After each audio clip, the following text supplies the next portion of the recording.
Hello everyone, PushingUpRoses here and welcome back to my art channel. Once again, I'm sorry it's been a while.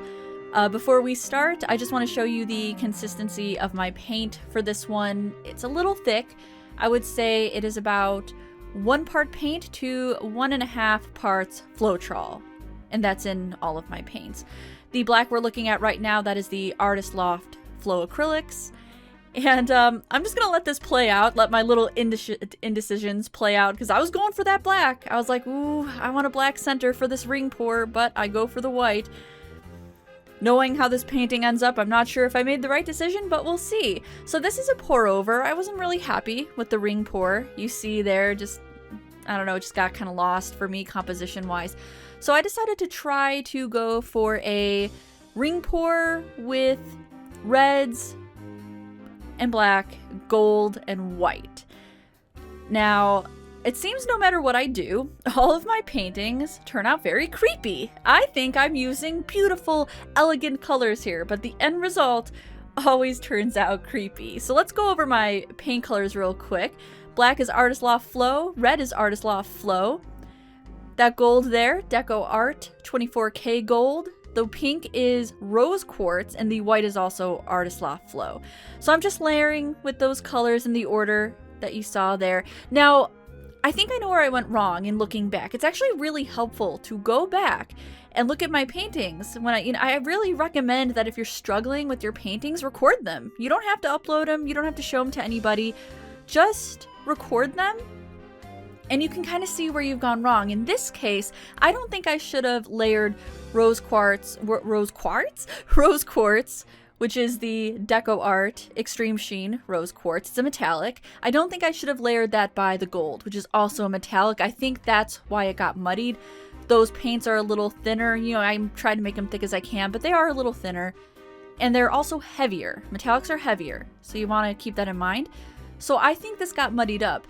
The ring pour, however, that I'm doing right now, chef's kiss. I love how that looks. Nailed it. So I don't think my pour technique was at fault here. I actually love how that looks right now.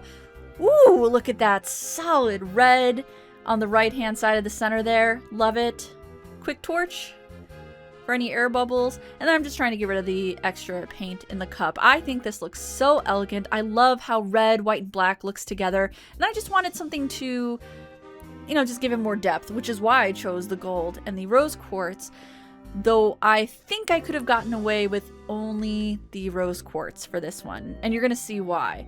So the tilt actually starts out pretty gorgeous, honestly.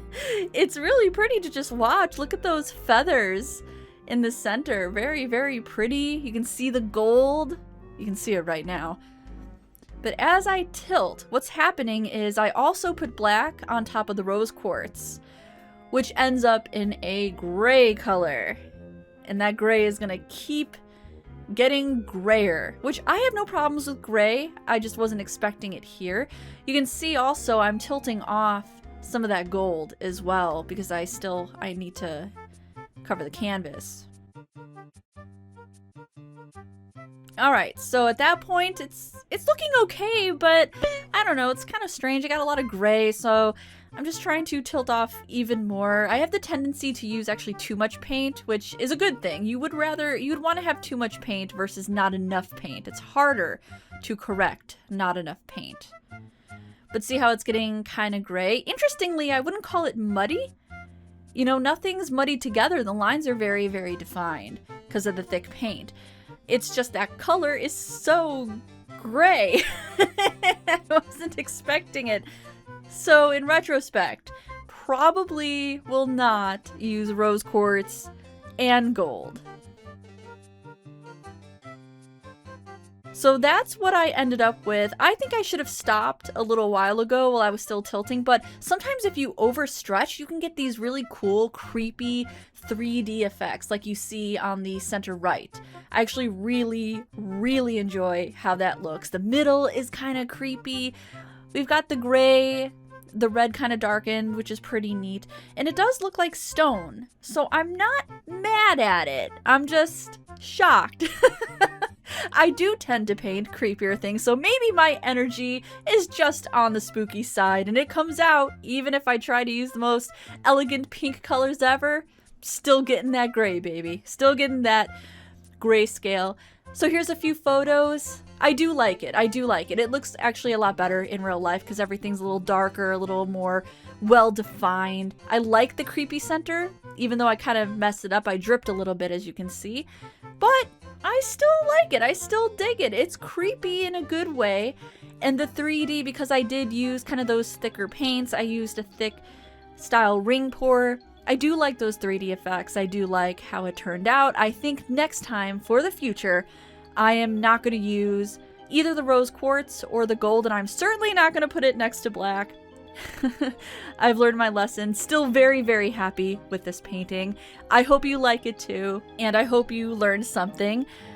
Just FYI, I did mention that I was pretty busy with my other channel, and that's why there's been a lack of these videos. If you don't know, if you're new here, if you come from the paint community, I do have another YouTube. It's just called Pushing Up Roses, where I review pop culture stuff, retro pop culture stuff. So I've been extremely busy with that. I am trying really hard to record all of my paintings for you guys, so keep in tune, stay tuned, nailed it, stay tuned. I will have more art for you, and I will keep updating my other channel as well. And as always, I'll see you guys next time. Bye!